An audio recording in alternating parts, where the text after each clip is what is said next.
warahmatullahi wabarakatuh. Marhaban ya Ramadan. Perkenalkan, saya Dr. Fasrina. Kali ini saya menemani ngabuburit Sobat Jo. Nah, pernah nggak Sobat Jo berpikir apa yang terjadi pada tubuh kita saat berpuasa? Saat puasa, kita kan sahur sekitar jam 3 sampai 4 dini hari. Kemudian sekitar 16 jam berikutnya baru akan berbuka puasa.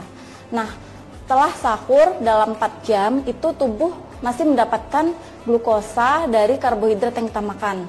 Setelah 4 jam berikutnya, maka tubuh sudah kehabisan cadangan glukosa nih, lalu akan memulai memecah cadangan lain yang ada di hati, yaitu glikogen untuk menjadi glukosa.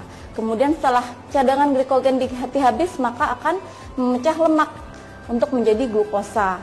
Nah, setelah itu, jika lemak kita habis, maka yang dipecah adalah protein yang berasal dari otot. Pernah nggak Sobat Jo memikirkan apa yang terjadi di dalam organ tubuh kita saat berpuasa? Jadi pada saat proses 16 jam kita tidak mendapat asupan makanan, kelenjar ludah itu akan tetap berfungsi, jadi tetap menghasilkan cairan untuk membasahi mulut kita sehingga tidak kering saat kita berpuasa.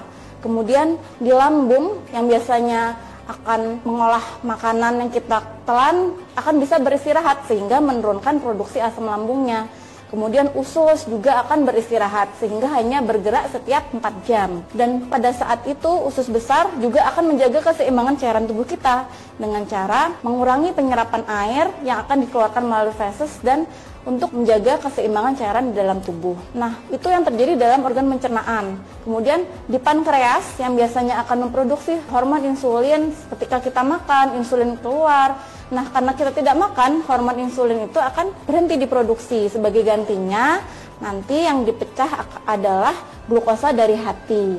Kemudian, puasa ini juga bisa memicu faktor neurotropik yang ada di otak. Jadi, itu akan membantu kita untuk meningkatkan fungsi otak.